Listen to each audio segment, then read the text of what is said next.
Hello candidates, I am going to dictate you a passage from Progressive magazine. So please get ready for the dictation. The dictation will start after 15 seconds.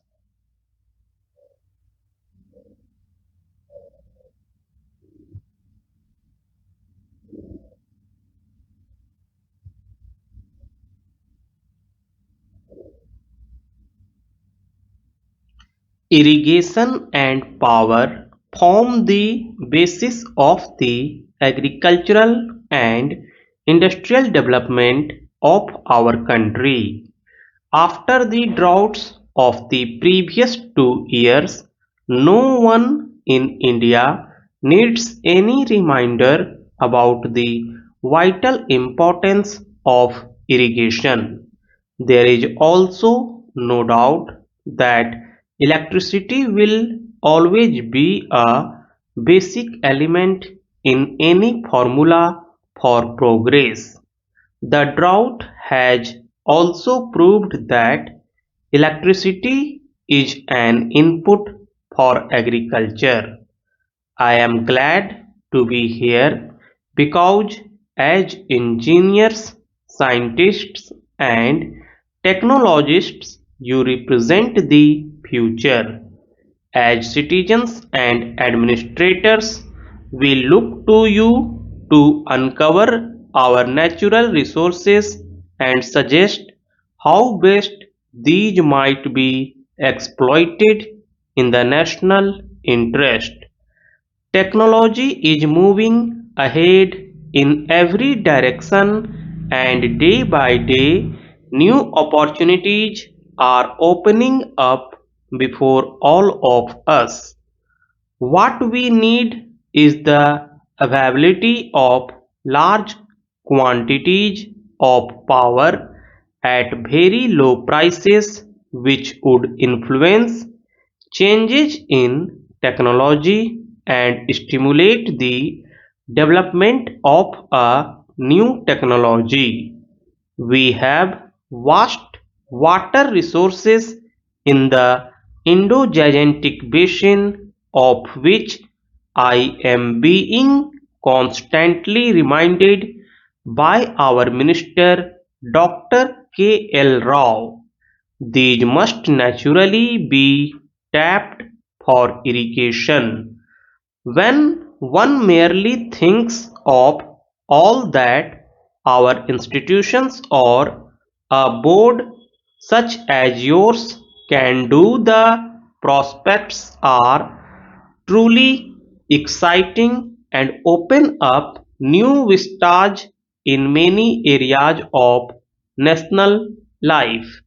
You have already mentioned, Mr. President, the importance of electrification, and I am glad to find that some aspect of rural electrification figure on your agenda. In most of our 5 lakh villages, people are still prisoners of daylight and therefore have a short working day. At one time, we hoped that we would be able to electrify at least 1 lakh villages by 1990, which is the Gandhi centenary year. I still hope that we will somehow manage to reach this target and will continue to make rapid progress towards bringing electricity to the remaining villages. Today, we are able to build a good deal of the generating and transmission equipment which is required, but we have also to improve the economics of our power generation and transmission so as to supply cheap power to needy consumers and yet earn profits on the operations of our electricity undertakings. The development of regional grids will assist in optimizing the distribution system. This will be a great help to enrich all of us and yield better and quicker results. Only a fraction of the cultivated area is at present irrigated. You, Mr. President, have remarked that we can double the acreage under irrigation so that cropping can be extended. The amount of land available is fixed, but the pressure on the available land is steadily increasing. There is no alternative, therefore, to increasing the efficiency of land utilization and getting higher productivity per acre. Irrigation is one means towards this end. It is important that we utilize fully and rapidly such irrigation potential as has been already created. I think this requires much closer association than is generally found between the irrigation engineer, the agronomist, and the farm extension worker. Planning for the utilization of water must commence at the time an irrigation project is convinced. It cannot be left to be taken up when construction is advanced or after shortage has been completed. I have been heartened to hear of the good work which has been done in the Kosi area.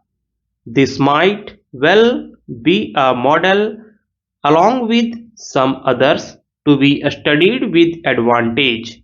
India already has what is said to be the largest irrigation system in the world, but I am told that our water management system could be greatly improved. Irrigation can be wasteful, and irrigation without drainage can cause damage. Water management and soil conservation constitute sciences in themselves, and I am happy that you are holding a symposium on the problem of water management. Our rivers and our groundwater are national assets which we must use to the best overall advantage.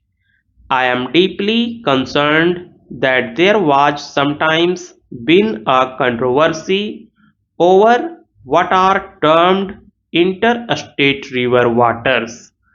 I am sure that technical solutions can be found to safeguard the legitimate interests of every region or state, and that these matters are best considered in a rational and scientific manner rather than on the basis of emotion.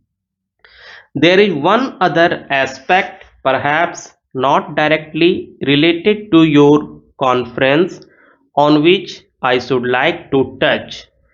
The development of irrigation, especially in arid tracts, is often a starting point of an economic and social revolution. It demands more tractive power and creates new demands for roads, markets, and processing and storage facilities. The stimulus which irrigation provides to agriculture also generates new and additional incomes, much of which are invested in the facilities earlier described. A part of it also goes into village improvement schemes, the renovation and modernization of individual homes, the paving of streets, the digging of wells, and so on. I believe this kind of development offers an unrivaled opportunity to promote a new village movement.